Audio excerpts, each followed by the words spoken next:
Welcome back, friends. So let's start today again with the development of our phasors that we were discussing. So if you recall, uh, last time what I had said was that addition and subtraction of sinusoids can be mimicked by addition and subtraction of vectors. So the new vector is just obtained by uh, is again translated as a sinusoid with amplitude equal to the length of the vector and the angle equal to the angle of the resultant. And what are we applying here? We are applying parallelogram law of identity, is it not? So we apply parallelogram law of identity here. So initially, let's say I take sine omega t as the reference phasor because my v of I have taken the two vectors as um, a sine omega t plus phi 1.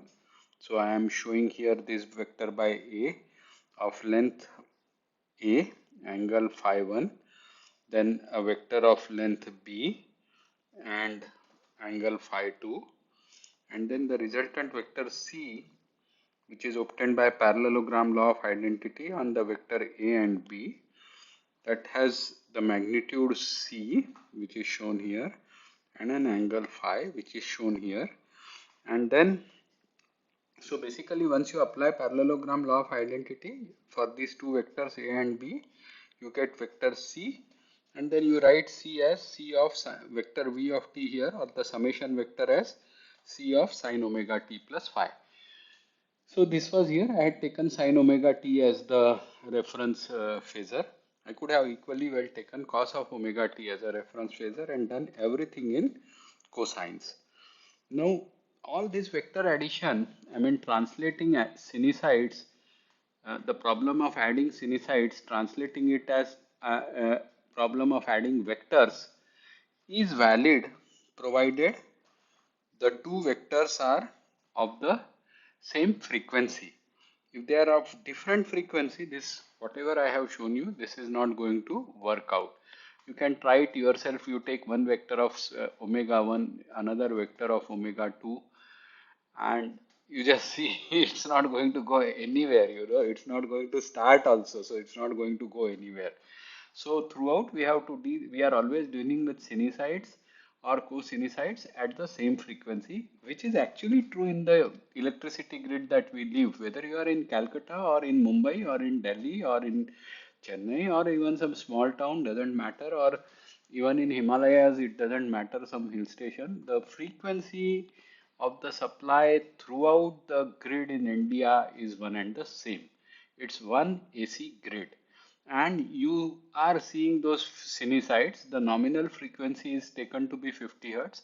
It may be slightly less or more in real time, it can change a bit. But whatever it is, it's same all across the grid in the steady state. And hence this phasor analysis makes a lot of sense. It allows you to basically treat sinusoids as vectors, and when you add or subtract voltages or currents, like when you apply KVL or KCL, you can just do vector additions instead of working in time domain. You could just work with vectors using the geometry and then get the resultant vectors for voltages and currents. So that is the theme that we are going to develop today. Further, we are going to develop that theme further. The first thing that I want to do is now translate the vectors, the story of vectors to algebra. The vectors, as we discussed so far, was geometry, but using complex numbers, we can treat treat it algebraically itself. So that's the next step that I am going to do. So first thing is that I want to bring to your attention this special function called the exponential function. Uh, what is the primary definition of an exponential function? Actually, the exponential function itself is defined as one whose derivative is the function itself. That means if you do whatever is the value at the function at any point of time, so if you say a function e to the power t, then whatever is the value of e to the power t, then whatever is at t1, the value of function is e to the power t1. And if you look at the derivative of this function at t1, it is just e to the power t1, the value of the function itself. So this is the way exponential function is defined. And if you look at a power series, it has a power series expansion also. It can be written as 1 plus x square by 2 factorial plus x cube by 3 factorial, so on. Whenever you specify a series, you should always make sure to specify the nth term, the generic term. So the generic term here is x to the power n factorial by n factorial, and so on. And for any finite x, this series will converge. We're not getting into proof of all that here, but this will converge. Now, if you take a derivative of this right hand side, let's see what you get, whether you get the same function back or not. So you get derivative of 1 is 0, derivative of x is 1, derivative of x square by 2 factorial is 2x by 2 factorial, which is just x by 1 factorial. Derivative of x cube by 3 factorial, 3x square by 3 factorial. So the 3 cancels out, x square by 2 factorial. Derivative of the nth term is n into x to the power n minus 1 divided by n into n minus 1 factorial. So the n cancels out, x to the power n minus 1 by n minus 1 factorial.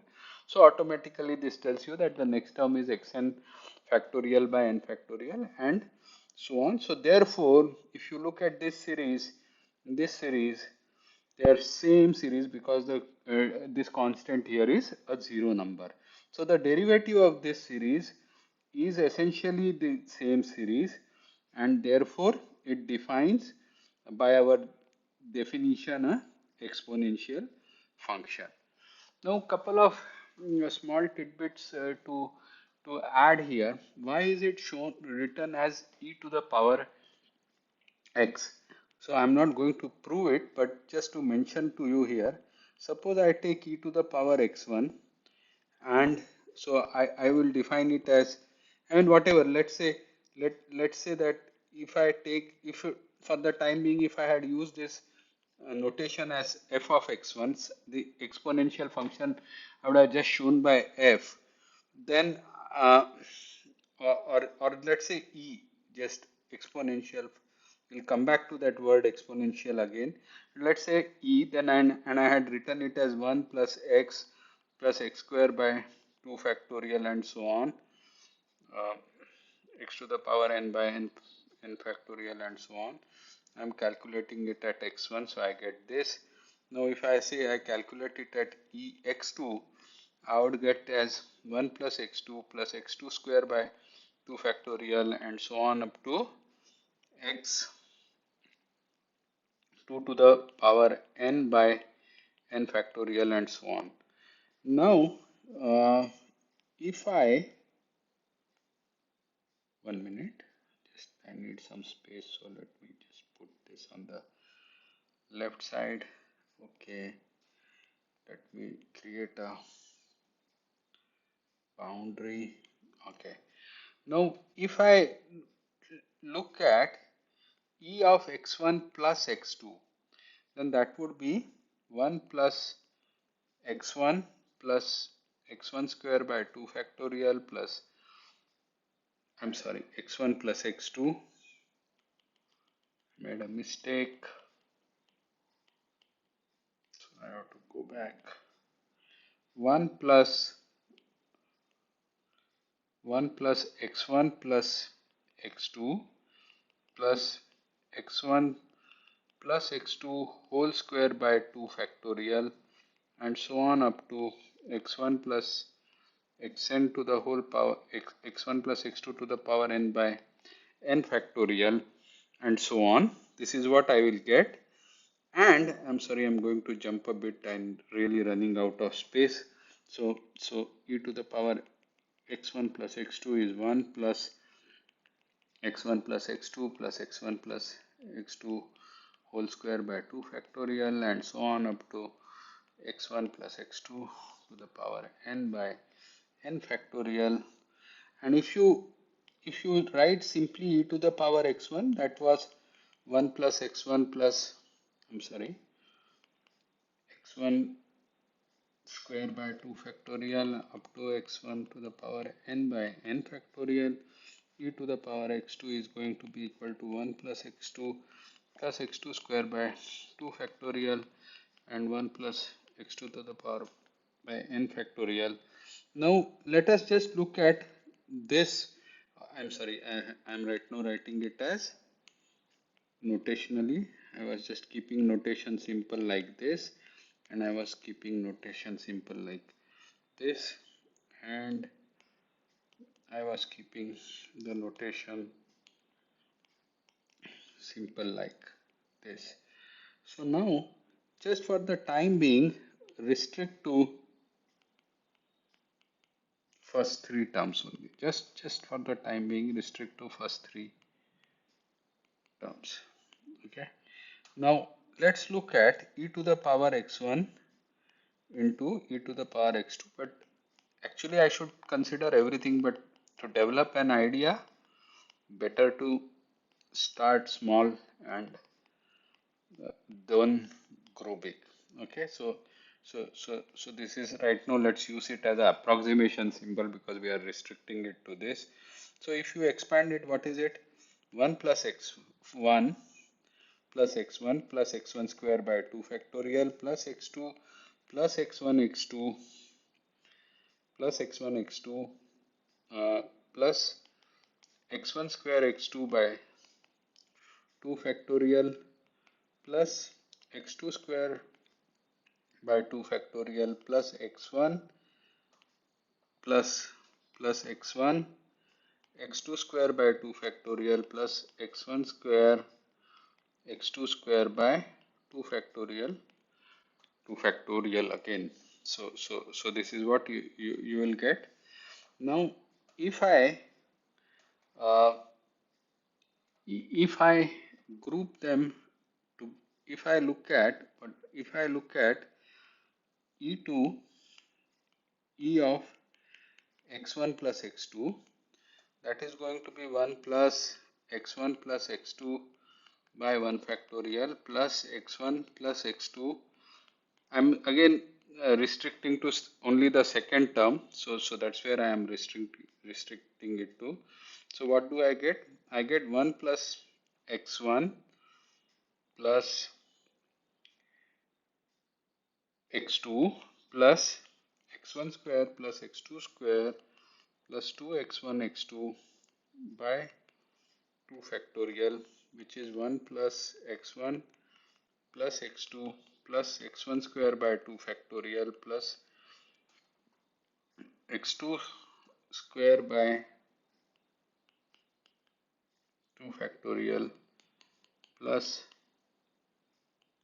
x1 x2, right? This is what I get here. Now uh, let me compare the two. So I get 1 1 x1 x1 x1 square by 2 factorial x1 square by 2 factorial x2 x2, then x2 square by 2 factorial x2 square by 2 factorial, then x1 x2, then I get x1 x2, and then I get third order terms. uh, then I get third order terms which are x1 uh, x2 x1 into x2 square by 2 factorial and x1 square x2 by 2 factorial. So if you now start looking at, because to get the third degree term, I should now let also consider the next term in the trigonometric expression, which is x1 plus x2 whole cube by 3 factorial, which will then come out as x1 cube plus x2 cube by 3 factorial plus x2 cube by 3 factorial plus 3x1 square x2 by 2 factorial plus x1 x2 square again 3 times by 3 factorial, sorry, by 3 factorial.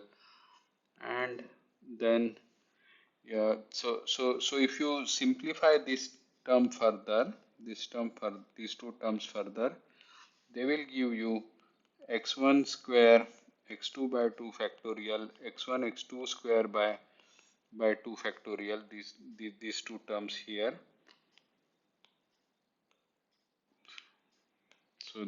So this two term here and this term here, which are the terms which you have obtained here: x1 square x2 by 2 factorial, x1 square x2 by, by 2 factorial.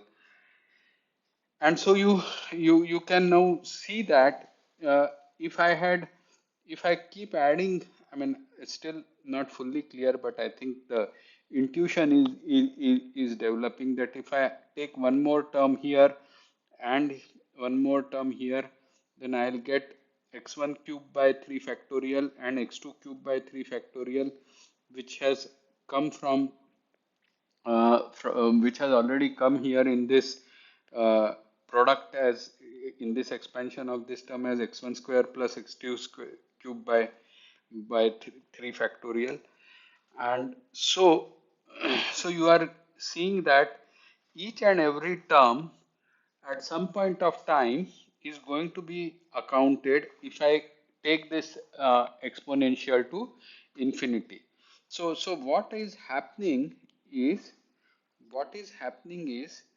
that this product of the point that I am trying to make, though I may not have made it as elegantly as I wanted to, but what I am trying to say is the property that we are getting is e to the power x1 plus e of x1 plus x2 is turning out to be e of e times of x1 x2. And if you recall that a to the power m plus n is a to the power m into a to the power n, then from this we see that it is better to write this with a replaced by this specific term e times of x1 and e times of x2. So we get e times of x1 into e to times of x2 is equal to e times of x1 plus x2, and the specific value of exponential uh, is by putting x is equal to 1, we get 1 plus x square by 2 factorial. So 1 by 2 factorial plus x cube by 3 factorial and so on. So this is 2 plus something in addition, and this one will converge to something approximately 2.73 or so on. Some number like this. I think I have digressed a lot. I would probably like to fine tune it a bit further, but I'll come back to the story of phasors that uh, I want to build. So uh, the exponential function has a very special place in mathematics. Exponential function has a very special place in uh, electrical engineering, and the definition of exponential function is equally valid if we take x to be a complex number. In other words, we write uh, uh, we can as well write e to the power z, where usually z is a notation used for complex numbers. So you can equally write the trigonometric sorry the series expansion. You can write the series expansion for e to the power z, where z is a complex number which is like 1 plus z square by 2 factorial plus z cube by 3 factorial and so on, as z to the power n by n factorial. And that's also convergent. This is because the convergence is over for any finite x, so therefore this definition is valid very much here also. Now let us take So since this definition or the of the exponential function is equally valid for z e to the power z, where z is a complex number, let's take z to be an imaginary number I times of theta. So here I am just writing x, a slight abuse of notation. I am writing x is equal to I theta, where theta is representing usually angle. So it will have value between 0 to 2 pi or even larger. It doesn't matter right now. Theta is just a real number. I is an imaginary number which is the square root of -1. And if we substitute it here now in our this thing, what do I get? I get I plus I theta plus I square theta square by 2 factorial, but I square is -1, so minus theta square by 2 factorial. I cube means I cube theta cube by 3 factorial, that is the term here, but I cube is minus of I, so theta cube by 3 factorial. And then again the square of this minus will make it plus, so I to the power 4 is plus 1, so theta to the power 4 by 4 factorial, and then multiply one more time by I, so I theta to the power 5 by 5 factorial, and so on. Group it now, real parts together and the imaginary parts together. So what do I get?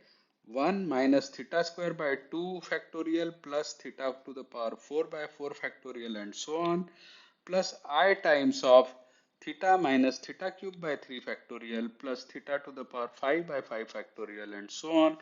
But then this is exactly the series expansion, power series expansion of cos of theta, and this is the series expansion of sine of theta, and so therefore this e to the power I theta becomes equal to cos theta plus I sine theta, which is also known as the Euler's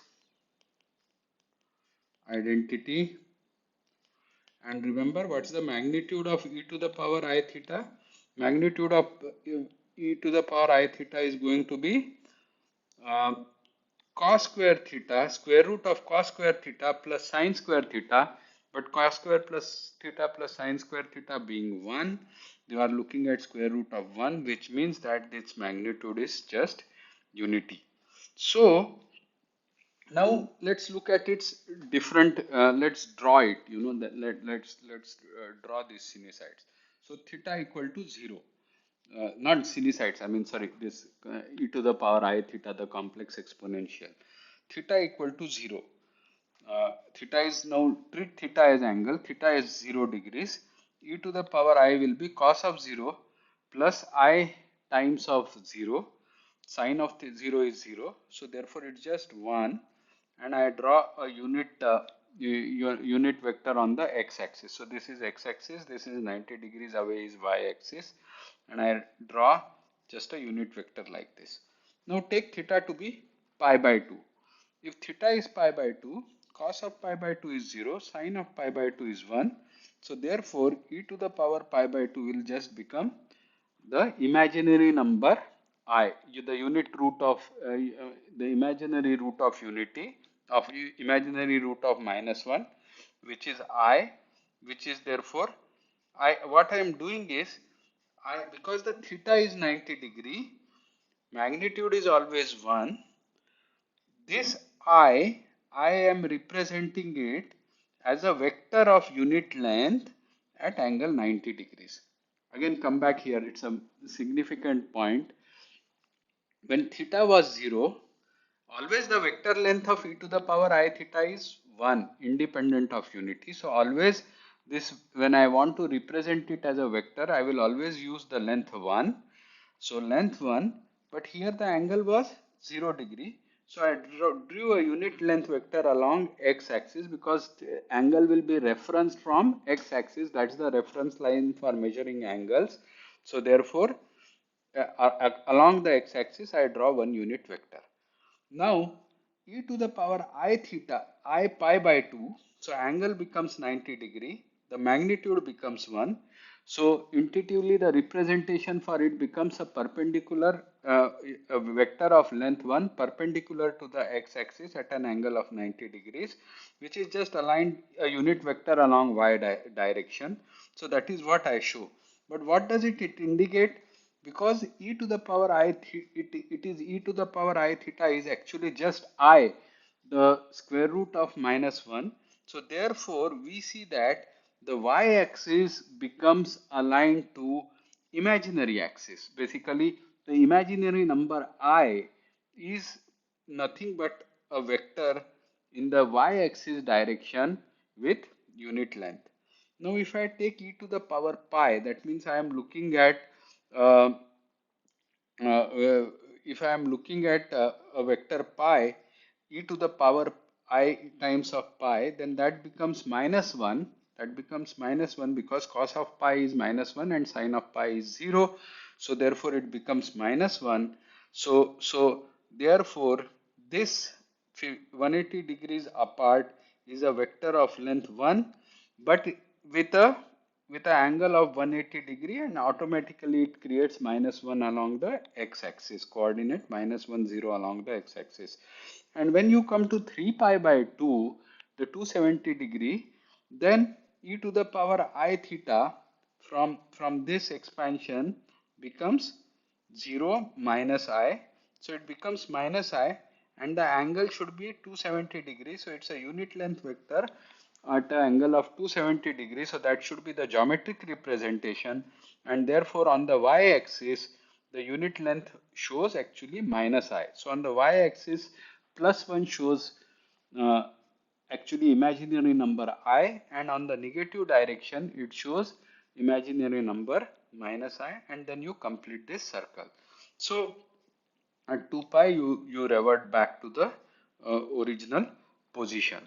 So this brings us a very important thing, which is actually the way polar coordinates actually came into picture also, that a complex number z can be written as magnitude of a complex number z, which for the time being let us write it as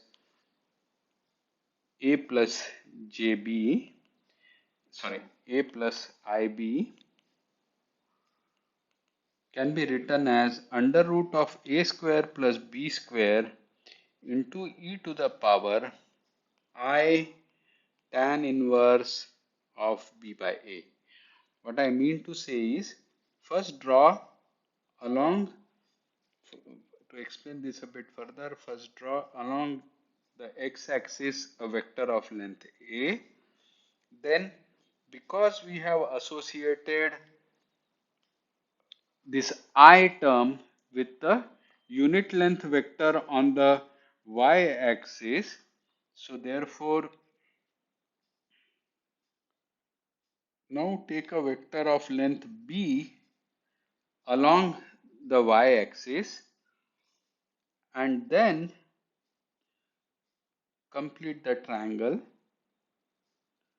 Whatever you get here, this is the length of the z, and this is the angle theta. So angle theta becomes, what does the angle theta becomes? Tan inverse of a by b.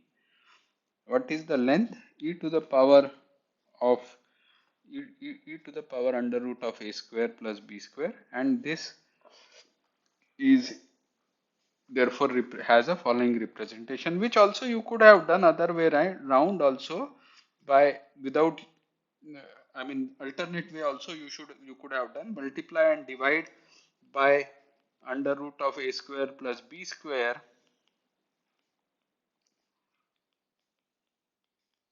and then in this triangle, in this right angle triangle, this term is cos of theta, this term is sine of theta.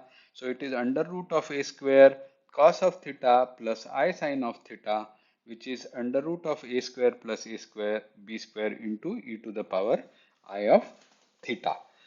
So this mapping of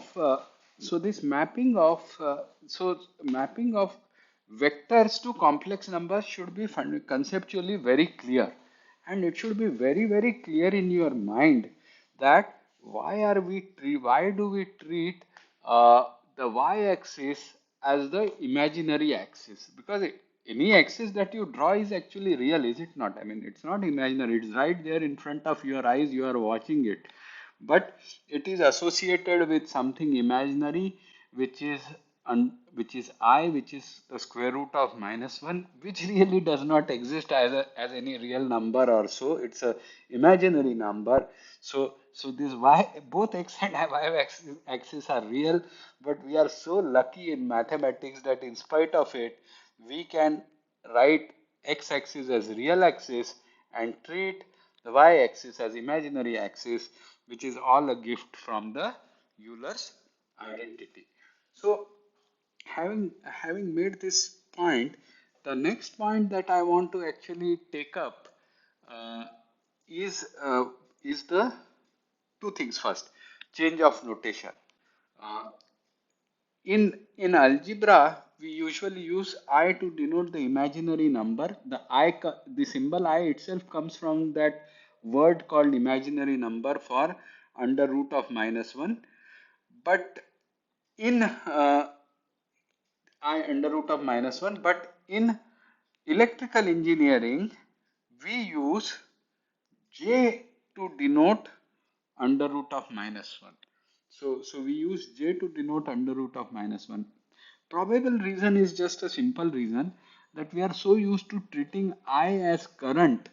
In electricity, we have used I as the current variable and V for the voltage variable for the voltage, that now if we have I also to be standing for under root of -1, uh, we will have more of a notational problem. So somewhere down the line, what is the next alphabet after I? So the next alphabet after I is J, and so J became started being used for under root of -1 just to avoid confusion, and hence throughout in electrical engineering books you will see J to be written as under root of minus of 1. It's the same thing as I under root of -1, but in electrical engineering we use J to be under root of -1. Now let's come to the next important question. What is the derivative? Two important things actually before I go further.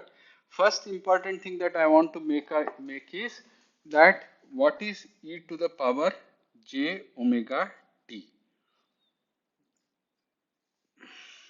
Okay.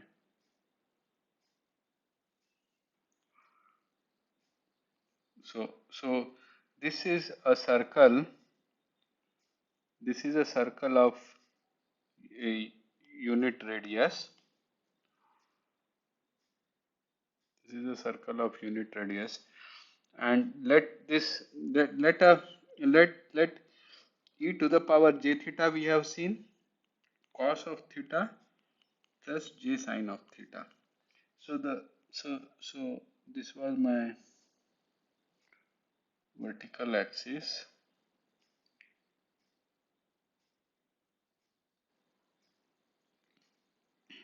Okay.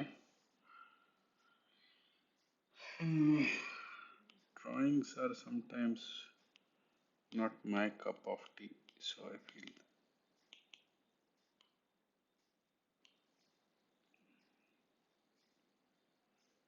Let us say this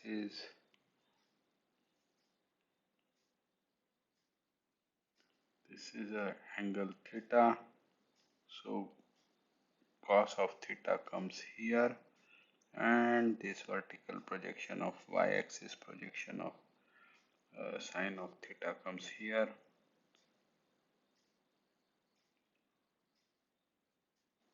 And these are your axis directions, and this is a unit length vector, and cos of theta plus I sine of theta. That's what I have shown here. Now let us say that this theta rotates. The angle has a rotational speed of omega, which is d theta by dt is equal to omega. So then if you substitute it here, e to the power j omega t becomes cos of omega t plus j sine of omega t, and therefore you can think of this as a unit vector starting aligned with the x-axis, and then this complex exponential e to the power j omega t can be thought of as a vector rotating this unit circle, and the vector starting from radius vector starting from x-axis and rotating at a speed of omega. So usually I show it that it is rotating here at a speed of omega. This is the way this vector is rotating. Good. Now, so e to the power j omega t is cos of omega t plus j sine of omega t. And now if I try to take a derivative of this by extending the definition of my derivative of real numbers, then I can write this j being a constant under root of minus 1. I can take it out and write it as derivative of sine of omega t, which is omega into minus of sine of omega t plus j times omega cos of omega t. And so minus 1 can be written as j square, and then 1j here and 1j here can be taken out common, and so therefore this term can be written as j times of omega. Omega is also a common term which can be taken out. So cos of omega t plus j sine of omega t, which is j omega e to the power j omega of t. And so if this is what you have, this can be now defined as the derivative of e to the power j omega t. So two things here.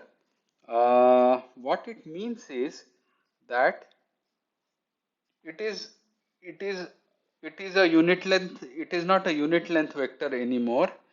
It is scaled by, its magnitude is scaled by magnitude of j times of omega, but the magnitude of j times of omega is just same omega or magnitude of omega. So therefore the unit length vector now gets scaled up by omega value, and this j, you can write this as you can write it as, so this becomes omega e j to the power omega t times e to the power j pi by 2, right? It's e to the power j pi by 2 is actually j, and so it becomes e to the power j omega t plus pi by 2, which means that it is a this derivative of the complex exponential is a unit complex exponential is another exponential kind of a waveform, but scaled up by omega, scaled by omega, and rotated in the anti-clockwise direction by pi by 2, because the angle has now become omega t plus j pi by 2. So it is going to be something like this. You, so this vector is assuming omega to be greater than this. This is the d by dt of e to the power j omega t. It's a vector which first you rotate it by 90 degrees, then you scale it up further by a magnitude of 90 degrees. So this is how it is going to come. Now before I uh, close this lecture, I want to get back to, I had slightly jumped a bit further looking into derivatives. I want to come back and connect the Euler's identity, like to cos of, so I'm sorry, 1 minute. Let me write this as cos of omega t plus j sine of omega t, and e to the power minus j omega t as cos of omega t minus of j sine of omega t. That just by substituting theta equal to minus omega minus of theta, you will get cos of minus theta as same as cos of theta, and sine of minus theta as minus sine theta. So that's how I got this. And so cos of omega t becomes e to the power j omega t plus e to the power minus j omega t by 2, and sine of omega t is sine of omega t is going to be e to the power j omega t minus e to the power minus j omega t by 2j. So in this sense, picking up from this uh, diagram of unit sinusoid that I had written, that I had drawn, um, if you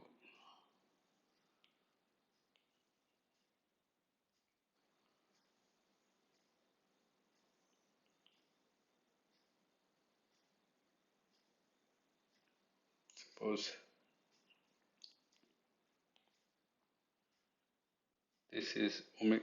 this is omega of t.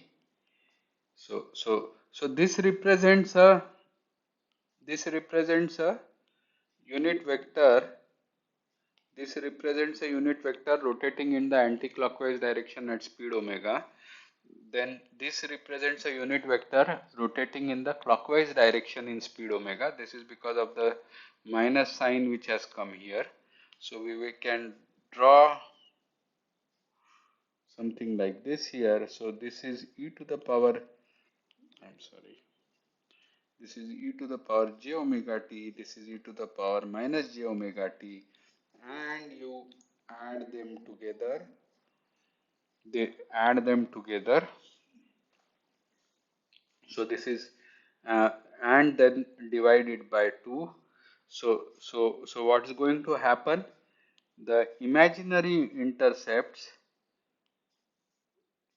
this this imaginary intercept here and this imaginary intercept, they will cancel each other.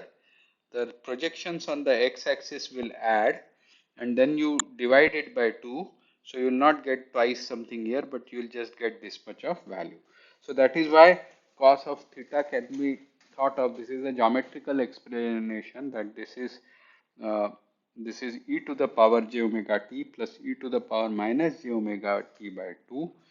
And that similarly, for sine of omega t, you have to do uh, e to the power j omega t minus of e to the power uh, minus of e to the power minus j omega t. That means uh, you take extend this line,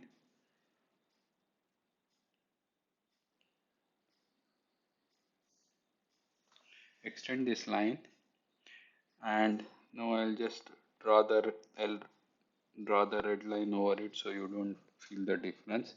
So this will become minus of e to the power minus j omega t, and then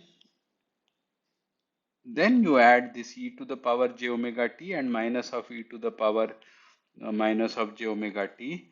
So what will happen? The x-axis projections in this case will cancel, and this is the y-axis projection, the sum of this plus this.